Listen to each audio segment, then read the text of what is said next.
నా పేద హృదయం నీ ప్రేమ నిలయం నాదైనా బ్రతుకే ఏనాడు నీదైనది నీవన్నా మనిషే ఈనాడు నాదైనది ఒక గుండె అభిలాష 10 మందికి బ్రతుకైనది ఉరకలై గోదావరి ఉరికిన ఒడిలోనికి సొగసులై బృందావని విరిసిన సిగలోనికి జత వెతుకు హృదయానికి శృతి తెలిపే మురళి. అందరికీ నమస్తే అండి. నా పేరు శైలజ. ఛానల్ సపోర్ట్ చేస్తున్న ప్రతి ఒక్కరికి పేరు పేరున ధన్యవాదాలండి. Thank you so much. ఈరోజైతే మరో మంచి వీడియోతో మీ ముందుకు వచ్చేసాను. ఈ విశ్వం ఎంత పెద్దదున్నా మన ప్రపంచం అయితే చాలా చిన్నదండి. ఈ కిటికీలోంచి కనిపించే ఆ చెట్లు, నేను పెంచుకునే చిన్న చిన్న మొక్కలు అండ్ కొంచెం కొంచెం ఆకుకూరలు, కాసంత టీవీ, ఓ మంచి టీ అండ్ చిన్న చిన్న బొమ్మలతో ఆడుకోవడము, మంచి పుస్తకం చదవటము, మంచి పాటలు నేర్చుకోవటము అండ్ మీకోసం రోజు కూడా ఏదో ఒక టాపిక్ని సర్చ్ చేసి నేర్చుకోవటము, మాట్లాడడానికి ప్రయత్నించటము అండ్ ఇంట్లో పనులు, వంట పనులు, గిన్నెల పనులు, బట్టలు ఇదంతా ఉంటుందండి. అండ్ నా స్టిచ్చింగ్ అయితే నేనే చేసుకుంటాను. సో టోటల్గా నా ప్రపంచం అయితే ఇదేనండి. నేను బయటికి వెళ్ళేదైతే చాలా చాలా తక్కువ అండి. మా మేడంతా కూడా ఆకులతో నిండిపోయిందండి. అండ్ ఈ చుట్టూ చెట్లు ఉండడం వల్ల మాకు పక్షులు కానీ ఉడతలు కానీ చాలా ఎక్కువ ఉంటాయి, పందికొక్కులు కూడా ఉంటాయండి. ఈ మధ్యన వేసిన చూపించాను కదండి ఆకుకూరలు అవిని, వాటన్నిటి తాలూకు విత్తనాలని కూడా శుభ్రంగా లాగేస్తుందండి మా ఉడత. అండ్ పువ్వుల్ని తినేస్తుంది, విత్తనాలు లాగేస్తుంది, గోధుమ గడ్డి కోసం వేసిన గోధుమలన్నిటినీ తినేసింది. ఏవి ఉంచటం లేదండి. బొగడ పూలు, గులాబీ పూలు, టొమాటోస్ ఒకటి కాదు దాని ఆహారం చీల్చి చెండాడేస్తుంది అనమాట. ఏమీ లేవనుకోండి మొక్క తాలూకు మొదల దగ్గర కొరికేస్తుంది. నాకు సీరియల్స్ చూడడం కంటే కూడా మూవీస్ అంటే చాలా ఇష్టం అండి. కే విశ్వనాథ్ గారి మూవీస్ కానీ, ఇన్స్పిరేషనల్ మూవీస్ కానీ, మోటివేషనల్ రియల్ స్టోరీస్ ఉంటాయి కదండి చాలా అలాంటివి కానీ, లేకపోతే చిన్న చిన్న షార్ట్స్ ఉంటాయి కదండి అబ్దుల్ కలాం గారిది, చాలా బాగుంటాయండి. మీరు ఎప్పుడైనా సరే మోటివేషనల్ షార్ట్స్ అని కొడితే మంచి మంచి వస్తాయి. అండ్ ఏదైనా పుస్తకంలో అడుగున కొన్ని ఏమంటారు నీతి వాక్యాలు అనుకోండి, అలాంటివి చదవడం అన్నా, వాటిని ఒక దగ్గర రాసుకోవడం అన్నా కూడా చాలా ఇష్టం అండి. మీలో ఎంతమంది గాంధీ గారి ఆటోబయోగ్రఫీ చదివారో నాకు తెలియదు కానీ చాలా బాగుంటుందండి. తెలుగులో కూడా ఉంది ఆ పుస్తకం. ఎవరైనా సరే స్టార్ట్ చేయండి. ఒక రోజులో అయిపోదు, ఒక నెలలో అయిపోదు, అవనివ్వండి. కానీ ఒక్క పేజీ చదివినా కూడా రోజులోని చాలా బాగుంటుందండి. ఎవరైనా సరే స్టార్ట్ చేయాలనుకుంటే స్టార్ట్ చేయండి. మార్నింగ్ వాకింగ్కి వెళ్దామనేసి శారీ కట్టుకున్నానండి. ఈ లోపు మళ్ళీ అది క్యాన్సిల్ అయ్యి చక్కగా ఇలా టీ పట్టుకుని కూర్చున్నాను. ఇప్పటికే ఎండ వచ్చేసింది చూసినట్టున్నారు. అండ్ కాస్త మేడ మీదకి వెళ్ళి కొద్దిగా ఆకుకూరలు ఇవన్నీ ముందే తెంపేశానండి. వీడియో అటు ఇటు అయినా కూడా చేసిన వర్క్ అయితే మీకు చాలా క్లియర్గానే తెలిసిపోతుంది. ఎందుకంటే నేను ఎక్కువ టైము వంటగదిలోనో లేకపోతే ఇంకో పనుల్లోనో అలా ఉండనండి. ఎక్కువగా నేను చదవడానికి, ఏదైనా నేర్చుకోవడానికి, లేకపోతే స్టిచ్చింగ్ మీద, లేకపోతే పూజ దగ్గర ఇట్లా ఉంటాను. అండ్ మొక్కల దగ్గర అయితే ఎక్కువసేపు ఉంటాను. వంటగదిలో పనికి మాత్రం ముందుగానే అన్నీ ప్రిపేర్ చేసేసుకుంటానండి. దానికి సంబంధించి ముందు రోజు రాత్రే నేను ఏమేమి వండాలి, ఉదయం ఏం చేయాలి, మధ్యాహ్నం ఏం వండాలి, రాత్రికి ఏం వండాలి, ఇదంతా కూడా ప్లానింగ్ ఉంటుంది కాబట్టి చాలా ఈజీగా వెళ్ళిపోతుంది.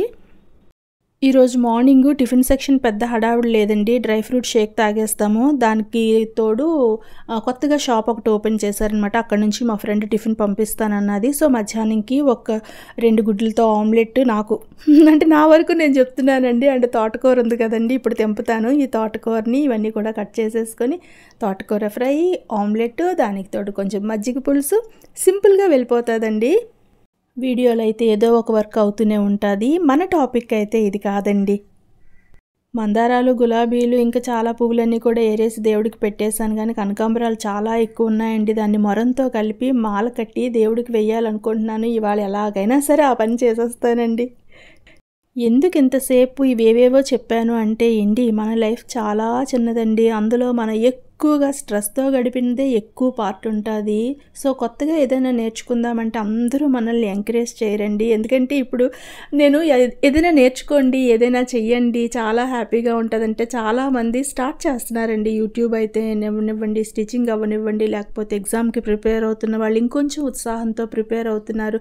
ఏది ఏమైనా సరే అట్లీస్ట్ హ్యాపీగా ఉండే ఏదో ఒక విషయాన్ని ఎంచుకుంటున్నారండి. నేనైతే ఏం చెప్తానంటే ఎవరైనా సరే ఏ స్టేజ్లో ఉన్నా కూడా మీకు వచ్చిన ఏదో ఒక విషయం ఉంటుందండి, ఖచ్చితంగా యూట్యూబ్ అయితే స్టార్ట్ చేయండి. ఇవాళ కాకపోతే ఒక సంవత్సరం తర్వాత మీరు గ్రో అవుతారు.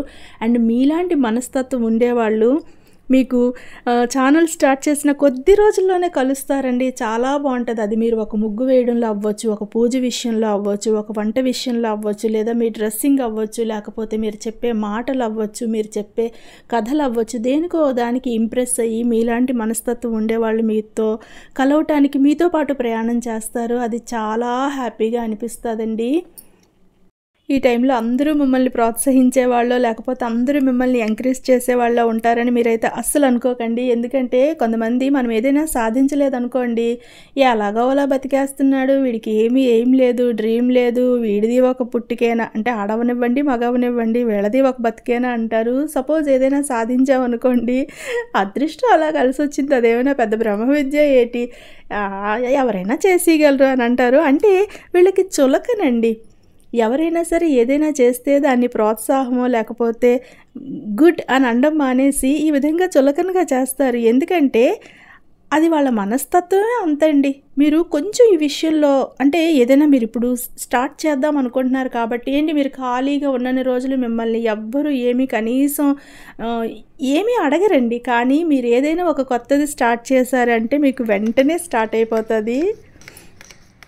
మన నమ్మకాన్ని, శక్తిని మొత్తం పీల్చి పిప్పి చేసే లెవెల్లో వీళ్ళ చులకన భావం ఉంటుందండి. కానీ అంతకంటే ముందుగా దానికి మీరు బలైపోకుండా వాళ్ళ తాలూకా మైండ్ సెట్ని ఒక్కసారి కనుక మీరు అర్థం చేసుకున్నారనుకోండి, మీరు చాలా ఈజీగా మూవ్ అయిపోతారండి. అది ఎలాంటి పరిస్థితి అయినా ఫస్ట్ ఎప్పుడూ కూడా మన వైపు నుండే కాకుండా అవతల వారి వైపు నుండి కూడా ఒక సిచ్యుయేషన్ని చూడాలండి. సపోజ్ మీలాంటి హౌస్ వైఫ్ అనుకోండి, లేకపోతే మీలాంటి ఒక వర్కింగ్ ఉమెన్ అనుకోండి, లేకపోతే మీలాంటి ఒక కొలీగ్ అనుకోండి, జెంట్స్ అయినా లేడీస్ అయినా ఎవరికైనా ఇది వర్తిస్తుందండి. సో ఒకే ఫీల్డ్లో ఉండే మిమ్మల్ని వాళ్ళు అధిగమించాలి అంటే ఒకటి హార్డ్ వర్క్ చేయాలి. ఒక హౌస్ వైఫ్ అనుకోండి, ఆవిడకంటే మీరు ఇంకొంచెం హార్డ్ వర్క్ ఉంటుంది. పిల్లల విషయంలోనో, గార్డెన్ విషయంలోనో, హాబీస్ విషయంలోనో, లేకపోతే ఫైనాన్షియల్ విషయంలోనో కొంచెం కంపారిజన్ వస్తుందండి. ఏ ఫీల్డ్లో అయినా సరే కంపారిజన్ కంపల్సరీ ఉంటుందండి. సో ఎవరైనా సరే వాళ్ళ ఉన్నదానికంటే కూడా ఎదగాలి అంటే ఒకటి హార్డ్ వర్క్తో వెళ్ళాలి, లేదా అలా వెళుతున్న వాళ్ళని కిందకి నొక్కి పెట్టి అంటే చేస్తున్న ప్రతి పని కూడా వాళ్ళని చులకనగా చేస్తూ చూస్తూ ఇట్లా వాళ్ళని హర్ట్ చేస్తూ ఒక విధంగా ఎమోషనల్గా వాళ్ళకంటే మీరు ఎక్కువ అంటే మీకు అర్థమవుతుందండి. ఓకే వాళ్ళు ఏం చేశారులే అని అన్నారనుకోండి, సో మీరు ఏదో పెద్ద గొప్ప, వాళ్ళు ఏదో చులకన. మీకు అర్థమవుతుందండి. అంటే హార్డ్ వర్క్ చేసి మిమ్మల్ని డామినేట్ చేయలేని వాళ్ళు మిమ్మల్ని కొంచెం దిగువగా చూసి, నీచంగా చూసి, ఈజీగా చూసి, చులకనగా చూసి వాళ్ళు అమ్మయ్య మనం గ్రేట్, వీళ్ళు అసలు ఏం లేదులే, వీళ్ళు చేసింది పెద్దేమీ కాదు అనేసి వాళ్ళకి వాళ్ళే ఎక్కువగా ఫీల్ అయిపోతూ ఉంటారనమాట. ఒక్కటి చెప్తానండి, మన దగ్గర డబ్బు ఉంటే అవతల వాళ్ళకి ఇవ్వగలం, మన దగ్గర అప్పు ఉంటే అవతల వాళ్ళకి ఏమిస్తామండి. అట్లనే వాళ్ళ మనసులో ఎప్రిషియేషన్ కానీ, రికగ్నిషన్ కానీ, లేకపోతే ఒక మంచి హ్యాపీనెస్కి సంబంధించిన ఏది కూడా లేదనుకోండి, వాళ్ళు మిమ్మల్ని ఏమని అంటారు, మీకు ఏమి ఇస్తారండి.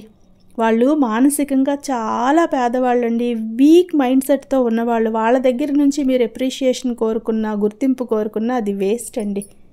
నేను ఓ పుస్తకంలో చదివానండి, ఒక అతను వాళ్ళ ఫ్రెండ్ని పిలిచి వాళ్ళ కుక్కను పరిచయం చేస్తాడు. మా కుక్క చూడు ఎలా వెళ్తుందా అనేసి నీటిలో వదిలేయగానే అది చక్కగా నీటి మీద తేలుకుంటూ వెళ్ళిపోతుందండి. అతను కళ్ళల్లోకి చూస్తాడనమాట, ఎలా మెచ్చుకుంటాడు, నేను ఎలా ట్రైనింగ్ ఇచ్చానని అంటాడు, అసలు నన్ను ఎలా మెచ్చుకుంటాడు, దాన్ని ఎలా మెచ్చుకుంటాడు అంటే అతను అంటాడు, నీ కుక్కకి ఈత రాక నడుస్తుంది అంటాడండి. మీకు అర్థమైందా అండి? సో మెచ్చుకోలేని మనస్తత్వం ఉన్నవాళ్ళు ఏ చేసినా కూడా మెచ్చుకోరండి. అలా అనేసి వాళ్ళు చులకన చేసినప్పుడో, వాళ్ళు మెచ్చుకోనప్పుడో, వాళ్ళు మిమ్మల్ని రెచ్చగొట్టినప్పుడు మీరు రెచ్చిపోవాల్సిన అవసరం అయితే అస్సలు లేదండి. మిమ్మల్ని ఎవరైనా ఏదైనా అన్నారు అనుకోండి, దాన్ని ప్రూవ్ చేసేద్దాము, వాళ్ళని ఆర్గ్యుమెంట్లో గెలిచేద్దాము, వాళ్ళకి రిప్లై ఇచ్చేద్దాము. ఏం చేసినా సరే వాళ్ళు నన్ను గుడ్ అనాలి అని చెప్పేసి మీరు కనుక కంకణం కట్టుకున్నారనుకోండి, మొత్తం మీ ఎనర్జీ లెవెల్స్ అన్నీ కూడా ఆగిపోతాయండి. ఎందుకంటే అసలు వేస్ట్. మీరు ఎవరికి ఏది ప్రూవ్ చేయాలనుకుంటున్నారు? అంతకంటే ఈజీగా ఉండే మార్గం ఏంటో తెలుసా అండి? వాళ్ళు రెచ్చగొట్టినా కూడా మీరు ఏమాత్రం తొనక్కుండా బెనక్కుండా వాళ్ళకి ప్రూవ్ చేయడానికి ఏమాత్రం ప్రయత్నించకుండా, అంటే మీరు ప్రూవ్ చేయడానికి కానీ ట్రై చేశారనుకోండి, మీరు మీ గోల్ నుండి డిస్ట్రాక్ట్ అయిపోతారు, మీరు డిస్టర్బ్ అయిపోతారు, మీ డ్రీమ్ నుండి మీరు పక్కకు వచ్చేస్తారండి. మీ టైం అంతా కూడా వేస్ట్ అయిపోతుంది.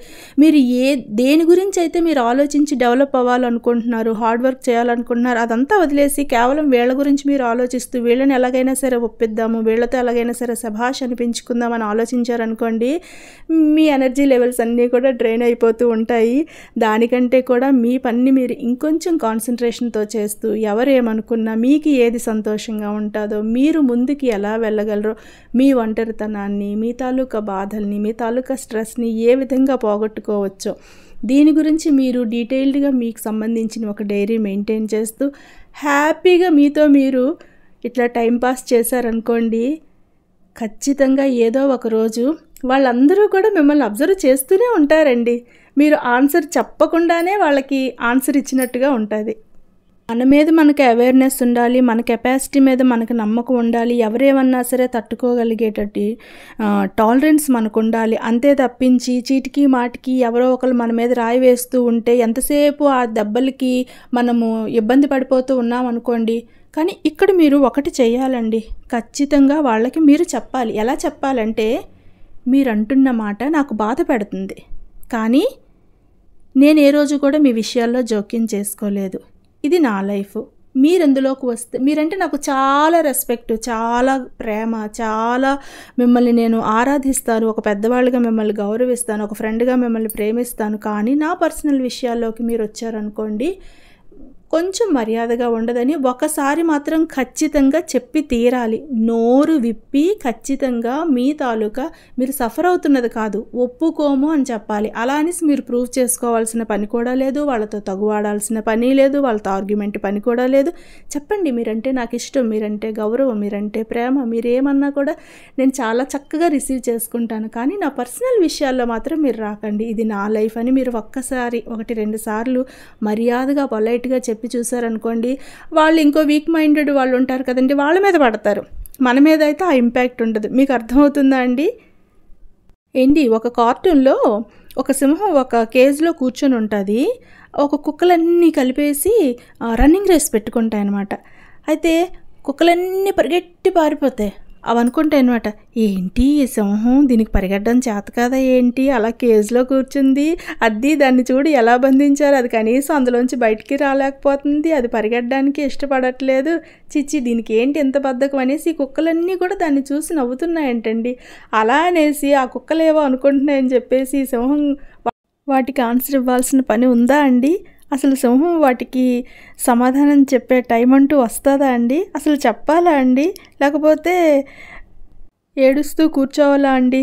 ఎవరి వాల్యూ వాళ్ళకు ఉంటుంది, కానీ వీటికి తెలియదు కదండి, అందుకని హేళన చేస్తూ ఉంటుందన్నమాట. సో ఏది ఏమైనా ఫ్రెండ్స్, ఎట్టి పరిస్థితుల్లో ఏది కూడా మనసులోకి తెచ్చుకోకండి.